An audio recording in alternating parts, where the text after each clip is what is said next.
नमस्कार, मैं हूँ साक्षी सोनी और आपकी आवाज के साथ आप लोग जुड़ चुके हैं। आपको पता है कि किसान आंदोलन टी जो है एक बार दोबारा से जीवित हो चुका है और लगातार शंभू बॉर्डर के ऊपर लगातार किसान जो है जत्थेबंदियों के साथ बैठे हैं। और अगर हिसार की बात की जाए तो हिसार के अंदर आंसू बम के गोले तक दागे गए थे और साथ ही साथ वाटर कैनन का भी उपयोग होने वाला था, लेकिन उससे पहले जो है किसान जो है भारी संख्या के अंदर इकट्ठे हो गए और पुलिस और किसान जो है ज्यादा आमने सामने दिखाई दे रहे थे। यही वो खेड़ी चौपटा है जहां पर कुछ दिन पहले यानी कि सिर्फ 2 से 3 दिन पहले जो है तस्वीरें कुछ इस तरीके की निकल करके आ रही थी, जहां पर लगभग 30 के लगभग जो है जवान घायल बताए जा रहे थे और इसके साथ साथ जो है काफी संख्या के अंदर किसान भी घायल हुए थे। क्या हुआ था और क्या है पूरा मामला वो जानने की कोशिश करते हैं। मुझे ये बताइए कि 2 दिन पहले की अगर बात की जाए तो आंसू गैस के गोले तक जो है अपराधियों की तरह आप लोगों के ऊपर दागे गए। कैसा माहौल था, क्या हुआ था? देखिए, हम शांतिपूर्ण तरीके से यहाँ पंचायत चल रही थी और पूरे हरियाणा प्रदेश से यहाँ किसान पहुंचे थे, लेकिन उसके बाद आप देखोगे बिल्कुल शांतिप्रिय तरीके से बैठे लोगों के ऊपर लाठीचार्ज कराया गया, एसओ गैस के गोले दागे गए और जो भी यहाँ पे माहौल हुआ था, जो भी यहाँ हुआ तो उसकी पूरा का पूरा प्रशासन की गलती से वो सब चीजें हुई थी। अच्छा, तो शुरुआत कैसे हुई थी, किस तरीके से हुआ था, पहले ये बताएं। आप लोग वहाँ जाने की देखिए, आपको पता है कि पूरे पंजाब से किसान आए हुए कनौरी बॉर्डर पे, शंभू बॉर्डर पे रुके हुए हैं, तो उनके समर्थन में हम यहाँ से कनौरी बॉर्डर पे जाने का हमारा कुछ का प्रोग्राम था, तो उसके लिए हम इकट्ठे हुए थे और आपने देखा हम शांतिप्रिय तरीके से किसान जाना चाह रहा था, लेकिन प्रशासन ने यहाँ पे जो डीएसपी साहब थे उन्होंने, आप देखो कि भरी पंचायत के अंदर 400-500 पुलिस के लोगों को लेके यहाँ पे भरी पंचायत के बीच में घुसे और माहौल खराब करा, जिसके बाद देखो आप पूरे आसपास। आप डीएसपी की बात कर रहे हैं कि माहौल खराब किया, कौन से डीएसपी थे और कैसे माहौल खराब किया? रविंदर सांगवान था शायद उनका नाम, रविंदर सांगवान थे पहलवान जी, उन्होंने फैसला लिया था और उससे यहाँ पे माहौल खराब हुआ। और फैसला कैसा फैसला लिया गया था? देखिए, आप देखो यहाँ पे जब शांति से यही हम जा खड़े, यही पंचायत चल रही थी, ठीक है, यहाँ जब शांति प्रिय बैठे लोगों के बीच में, मैंने तो आज तक देखा नहीं हरियाणा में इतने आंदोलन देखे हैं कि आप पूरी फोर्स को लेके लोगों के बीच में घुस जाओ, तो शांति फैलाने का उन्होंने प्रयास कराया था। लेकिन मैं तो चाहता हूँ परमपिता परमात्मा की कृपा से यहाँ बड़ी कोई ऐसी घटना नहीं घटी कि अच्छा, उस समय आप लोग दिल्ली कूच करने की तैयारी में थे या शंभू बॉर्डर जा रहे थे आप लोग? खनौरी बॉर्डर से जाने का हमारे यहाँ से प्लान था। अच्छा। और उसके बाद आप देखोगे कि लोगों के घरों में भी आंसू गैस के गोले छोड़े गए हैं, महिलाओं के साथ भी बदतमीजी करेगी। उसके जवाब में फिर यहाँ के हमारे नौजवानों ने जो करा, फिर वो पूरे हरियाणा ने देखा है, इस बात में भी कोई दोहराई नहीं है। कितने किसानों को चोट आई इस दौरान? जो मैं सैकड़ों किसानों को चोटें आई है भाई, गंभीर रूप से। लगभग अगर खबरों की बात की जाए तो सिर्फ जवान का बताया जा रहा है कि 30 के लगभग जवान घायल हो गए। किसानों की बात की जाए तो एक अंदाजा आप लोग दे सकते हैं कि लगभग कितने किसान घायल हुए थे? देखिए, मैं 15 से 20 साथियों को चोट लगी, किसानों को।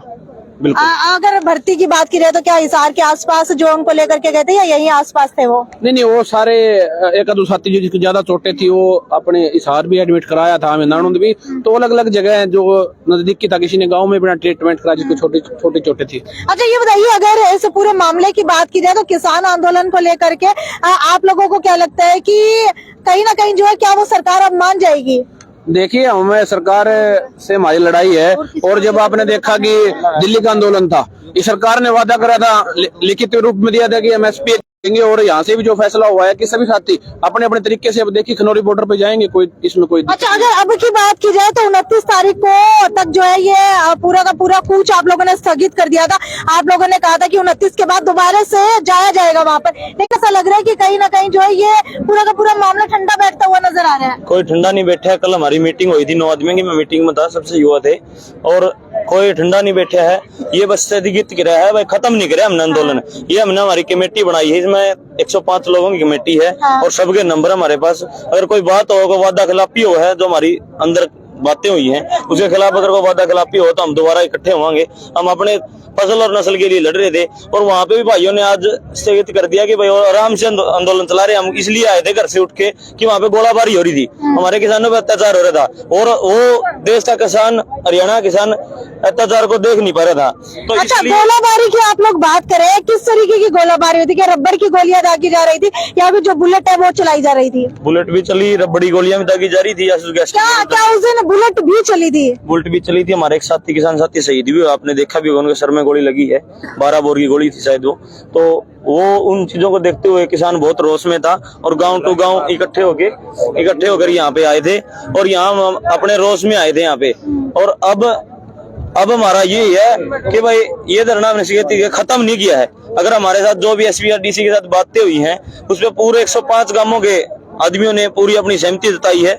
अगर कुछ भी वादा खिलाफी हुआ है तो हम दोबारा यही जहाँ पे यही पंडाल यही हम इकट्ठे होंगे। ताऊ कितनी उम्र होगी? 55 होगी। 55 साल के अंदर पहले कभी आंसू गैस के गोले देखे थे? नहीं देखे। कभी लगा था गाँव के अंदर रहते हुए आंसू गैस के गोले देखने को मिलेंगे? नहीं। कभी फायरिंग देखने को मिलेगी? कभी नहीं। उस दिन हुआ क्या था? मैं आता था, चोट लग रही है बच्चा, इतना ज्ञान मन भी कोई बोलने लगा, मैं तो इतना बोल सकता हूँ। हाँ बताओ। देखिए यहाँ बड़ा शांतिप्रिय तरीके से धरना चल रहा था। डीएसपी ने लोगों को उकसाने का काम कराया। यहाँ किसानों के बीच में डीएसपी ने आके सरेआम धमकी दी, हमारे बुजुर्गों पे लाठियां मारी, सरेआम आंसू गैस के गोले चलाए गए। और आंसू गैस के गोले भी वे चलाए गए जिनकी एक्सपायर डेट हो रही है। एक बार किसान ने सूंघ लिया है तो चले उस पर। सरकार बिल्कुल तानाशाही कर रही है भाई, और ना तो किसान झुकेगा। ये किसान की पेट की लड़ाई है, इसमें बढ़ चढ़ के भाग लेंगे और इस लड़ाई जीत के एक बार जब पहले किसान आंदोलन शुरू किया गया था उस समय सरकार ने कहा था कि जितनी मांगे वो मान ली जाएंगी। अब दोबारा से बार बार वार्ता होती जा रही है लेकिन वो विफल होती जा रही है। तो अब क्या लगता है, क्या सच में सरकार मानेगी आप लोगों की बात? ये सरकार तो एक मिट्टी गोली दिया करे, ये आश्वासन होते हैं। किसान अगदे में लगा लड़ाई लड़ा डट के, और इसके सिवाय कुछ नहीं है। रही बात बीजेपी सरकार अब तो हमारे साथ अत्याचार कर रही है। अगर गाँव में आवेंगे तो इन पे यह बात पूछा नहीं है हमें। हर किसान नेता कह दे है, हर पार्टी का नेता कह दे भाई बस हम नेशनल रिपोर्ट लागू करवाऊंगा। सिर्फ जुमलेबाजियां होती है वोट लेने के नाम पे, और कुछ नहीं है। किसान को ये पता किसान का दर्द क्या है, जो लगातार मेहनत करके गेहूं उगाता है और सारा देश जितना पेट भरा है, उस किसान के ऊपर अत्याचार करा जाओ साफ। एक पानी की बोतल 20 रुपए की आती है, वो भी बताता हूँ 20 रुपया की है। बिल्कुल बिल्कुल आपको बता देते हैं कि किसान जो है दर दर की ठोकरें खा रहे हैं। और कहीं ना कहीं अगर बात की जाए किसानों की तो आप लोग देख सकते हैं किसान जो है अब एक बड़ा फैसला ले चुका है। क्या मुझे बताएंगे कि इस बार क्या बड़ा फैसला जो है किसानों की तरफ से लिया गया है? इस बार बड़ा फैसला ये लिया गया है। पीछे से जो साथी हमारे हम जिसकी मदद के लिए यहाँ बैठे थे वो अपना कॉल ऑफ कर रहे हैं। उनका मैसेज हमारे पास अभी तक नहीं है, वो दिल्ली जाने वाले हैं या वहीं बैठने वाले हैं। हमने अपने धरने को स्थगित किया है सिर्फ जो प्रशासन के साथ कमिटमेंट हुआ था उसके अनुसार। और यदि प्रशासन किसी प्रकार का धोखा किसान साथियों के साथ करता है तो ये किसान वापस फिर अपने धरने पर बैठ सकते हैं अपनी मांगों को लेकर। तो अभी क्या फैसला हुआ, किस तरह की समझौता हुआ है आपके और प्रशासन के बीच? ये 3 दिन से लगातार आप साथियों के साथ शेयर किया जा रहा है कि डीसी और एसपी महोदय ने हम किसान साथियों के साथ बातचीत की है। उन्होंने कहा कि जो एपिसोड गुजरा है वो निंदनीय है और हम उसके लिए माफी चाहते हैं। किसान साथियों को चोट लगी है और कुछ मुलाजिमों को चोट लगी है, सरकारी संपत्ति का नुकसान हुआ है, वो हमारी अपनी गलती के कारण हुआ है। और दूसरी बात यह है कि जिस प्रकार की आशंकाएं व्यक्त की जा रही थी कि किसी प्रकार का किसानों के ऊपर केस दर्ज होगा, कल परसों पीसी करके एसपी साहब ने कहा भी था कि अभी तक कोई दर्ज नहीं हुआ है, परंतु उस शब्द में हम समझ सकते हैं कि अभी तक का मतलब है किसी भी समय एफआईआर दर्ज हो सकती है। कानूनी हाथ उनके बंधे हुए हैं और वो ही उसका इलाज जानते हैं। उन्होंने कहा है कि जिस प्रकार की जो भी हो सकता है, जो संभव होगा उसकी हम। क्या संयुक्त किसान मोर्चा की तरफ से कोई कॉल आई है आप लोगों के लिए? जी नहीं, इस बात का हमें अंदेशा है। हम उन साथियों की मदद के लिए आए थे, उन्होंने अपने दरवाजे बंद कर दिए। शायद हो सकता है केंद्र सरकार के साथ या पंजाब सरकार के साथ उनकी कोई अंदर रास्ते बात हो गई हो, तो उसका हमें किसी प्रकार का कॉल या किसी बात को बताया नहीं गया है, तो इसलिए हम मायूस भी हैं। जिस समय आप लोग यहाँ पर पहुंचे थे उस समय आप लोगों के पास किसकी कॉल आई थी? हम उस समय उनकी मदद करना चाहते थे और मदद के लिए यहाँ इकट्ठा हुए थे। प्रशासन ने हमें नहीं जाने दिया और उधर से उन्होंने भी इस प्रकार का कह दिया कि यहाँ आने की जरूरत नहीं है, कि सामने हम जो किसान बैठे हैं वो अपने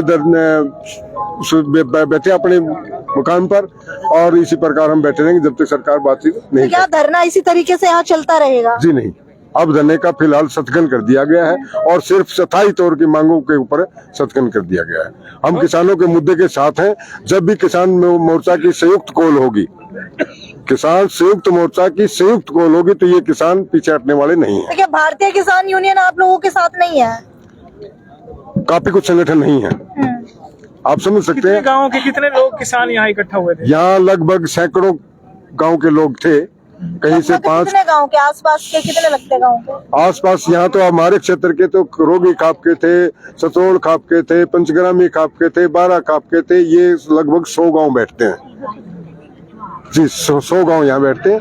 और हर गांव से कहीं से 5, किसी से 50, किसी से 100 लोग यहाँ आ रहे थे। अच्छा, तो अब कुल मिलाकर के कहें कि सैकड़ों में लोग यहाँ मौजूद थे, किसान जो है सैकड़ों के हजारों हजारों की संख्या में जी। तो अब आगे की किस तरीके से होगा? अगर आगे कॉल आएगी तभी इकट्ठा होंगे, तब तक आप लोग आगे की रणनीति क्या रहेगी? आगे की रणनीति ये है, किसानों की मांग, MSP की मांग जो थी वो ज्यों की त्यों है, और उसके साथ सारा का सारा हरियाणा का किसान जुड़ा हुआ है, वो खड़ा है। जब भी संयुक्त मोर्चा की संयुक्त रूप से कॉल होगी, ये सभी अपना अपना झंडा उठा करके दिल्ली कहेंगे तो दिल्ली जाने को तैयार है, और कहीं बुलाएंगे तो वहाँ जाने को तैयार है। तो बिल्कुल ये लाइव तस्वीरें जो है आप लोग देख पा रहे हैं इस वक्त खेड़ी चोपटा की, जहां पर काफी संख्या के अंदर इस वक्त किसान पहुंचे थे। पंचायत करते हुए आप लोगों को दिखाई देगा पूरा का पूरा गांव। एक बार आप लोगों को दिखा देते हैं, ये वही गांव है जहां पर लगभग 2 से 3 दिन पहले जो है पुलिस प्रशासन की तरफ से आंसू गैस के गोले दागे गए थे। और ये तस्वीरें देखिए आप लोग, ये तस्वीरें एक बार आपको दिखाना चाहेंगे। ये तस्वीरें आप लोग देख पा रहे हैं खेड़ी चोपटा गाँव की। और अभी की अगर बात की जाए तो पंचायत ने एक बड़ा फैसला लिया है कि ये पूरा का पूरा धरना जो है वो स्थगित कर दिया गया है। और कहीं ना कहीं किसानों का कहना है कि पुलिस प्रशासन ने अपनी गलती मान ली है, क्योंकि पुलिस प्रशासन की वजह से ही शायद गांव वालों का मानना है कि उनके साथ जो है अन्याय किया गया। हालांकि अब तो आप लोग देख सकते हैं जितने भी किसान है वो धीरे धीरे यहाँ से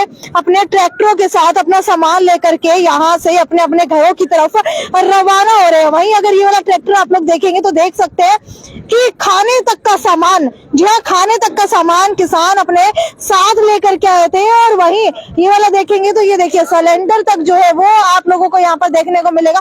खाने पानी तक की जो है व्यवस्था यहाँ पर कर ली गई थी।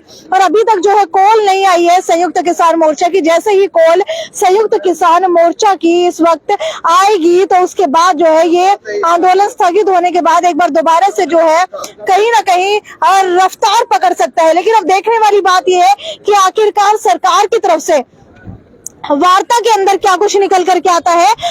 तस्वीरें आप लोग देख पा रहे हैं हिसार के खेड़ी चोपटा गांव की, जहां पर 2 दिन पहले, जी हाँ, लगभग 2 से 3 दिन पहले आंसू गैस के गोले तक दागे गए थे। आसपास के लगते हैं सैकड़ों किसान जो इस वक्त यहाँ पर पहुंच गए थे। और ये जत्थेबंदियां आप लोग देख सकते हैं किस तरीके से जो है किसान आंदोलन 2.0 की जो है तैयारियां की गई थी, लेकिन अभी ये जो है स्थगित कर दिया गया। और वहीं अगर बात की जाए इस पूरे मामले की तो आप लोग देख सकते हैं हरियाणा किसान यूनियन, और ये देखिए आगे जो है काफी सारे ट्रैक्टर आप लोगों को देखने को मिलेंगे जिन्होंने अपना अपना सामान जो है इस वक्त अंदर की तरफ बांध लिया है और पूरी की पूरी तैयारी करके यहाँ पर आए थे। लेकिन अगर अब की बात की जाए तो अब देखने वाली बात यह है कि आखिरकार क्या जो है एक बड़ा फैसला किसानों की तरफ से लिया जाने वाला है, और उसके बाद आखिरकार क्या कुछ बड़ा होने वाला है। अगर संयुक्त किसान मोर्चा की कॉल आती है तो किसान जो है यहाँ से शंभू बॉर्डर के लिए रवाना हो सकते हैं। हालांकि उस दिन भी कहा जा रहा था कि शंभू बॉर्डर के लिए रवाना हो रहे थे किसान, लेकिन किसानों का कहना है कि हम सिर्फ महापंचायत कर रहे थे इसी ग्राउंड के अंदर, और उसके बाद अचानक से पुलिस प्रशासन अपने सैकड़ों पुलिसकर्मियों के साथ यहाँ पहुंच जाता है और लगातार जो है यहाँ पर आंसू गैस के गोले दाग दिए जाते हैं। खैर अगर बात की जाए पुलिस की तो पुलिस प्रशासन इस वक्त भी हिसार के खेड़ी चोपटा गांव के अंदर मौजूद है, और वाटर कैनन भी जो है इस वक्त यहाँ पर मौजूद है, और फायर ब्रिगेड की गाड़ी भी यहाँ पर मौजूद है, और कई सारे जो गाड़ियां है पुलिस की वो भी इस वक्त यहाँ पर मौजूद है। जब तक ये माहौल पूरे तरीके से शांत नहीं हो जाता तब तक जो है यहाँ पर पुलिस प्रशासन कुछ इसी तरीके से रहने वाला है। पीछे की तस्वीरें भी आप लोग देख पा रहे हैं कि किस तरीके से जो है किसान इस वक्त यहाँ से रवाना होते हुए नजर आ रहे हैं। खैर वीडियो को ज्यादा से ज्यादा शेयर करते रहिए, और आपकी क्या राय है किसान आंदोलन 2.0 के बारे में, कि क्या किसान आंदोलन 2 जो है वो काफी ज्यादा